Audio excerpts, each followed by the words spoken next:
Learn tarot with me Anandhi ரமேஷில் இன்னைக்கு ஒரு புது காம்பினேஷன் பார்க்கலாம். ஆல்ரெடி ஒரு காம்பினேஷன்ஸ்க்கான ப்ரெடிக்ஷன்ஸ் அண்ட் ரீடிங்ஸ்லாம் நான் போட்டிருக்கேன். பார்க்கலன்னா பாருங்கள். ஸோ இன்னைக்கு என்ன நியூ காம்பினேஷன் நம்மளுக்கு வருது அப்படின்னு நம்ம பார்க்கலாம். அதில் இருக்கக்கூடிய ரீடிங் என்ன பண்ணலாம், அதில் இருக்க கீ நோட்ஸ் என்ன பண்ணலாம், என்ன மாதிரி இன்னும் சிம்பிளாக நம்ம இதை எப்படி கற்றுக்கலாம் அப்படின்னு சொல்லி ப்ராக்டிக்கலாக பார்க்கலாம்.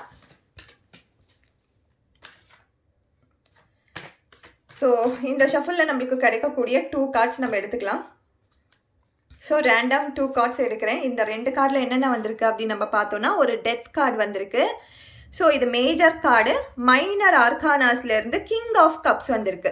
ஆல்ரெடி குவின் ஆஃப் கப்ஸ் நம்ம பார்த்துருக்கோம். ஸோ கிங் ஆஃப் கப்ஸ் அப்படின்னும் பொழுது நீங்கள் அதில் இருக்க சில விஷயங்களையுமே இதுலேயுமே நம்ம கேரி எடுத்துக்கலாம். குவின்னுக்கு என்ன மாதிரி இமோஷன்ஸ் இருக்கும், அவங்க ரொம்ப கேரிங்காக இருப்பாங்க, ஒரு அம்மா மாதிரி மற்றவங்கள பார்த்துப்பாங்க, அந்த கேரிங் எனர்ஜி இருக்கும்.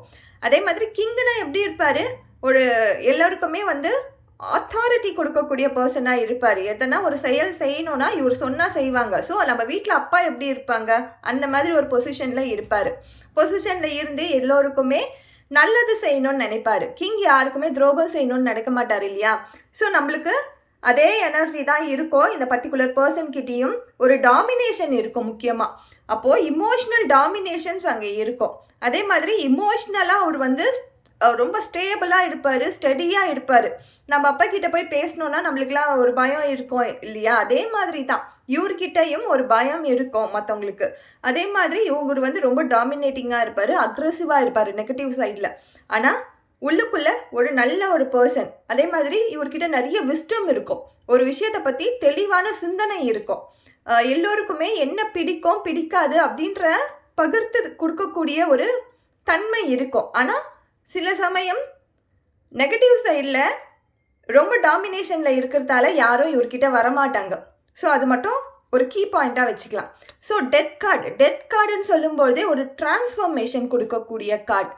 ஏதோ ஒரு கார்மிக் எஃபெக்டால் இத்தனை நாள் கஷ்டப்பட்டுட்டே இருப்போம், அதுலேருந்து வெளியில் வரத்துக்கான வாய்ப்புகளை யூனிவர்ஸ் தருவாங்க. ஸோ இந்த பர்சன் பார்த்தீங்கன்னா ஒரு வெள்ளை கலர் ஹார்ஸில் தான் வராங்க. ஸோ அந்த பீஸ் வாழ்க்கையில் ஒரு அமைதி கொடுப்பாங்க. இத்தனை நாளாக ஏதோ ஒரு சஞ்சலம் நடந்துக்கிட்டே இருக்கும்.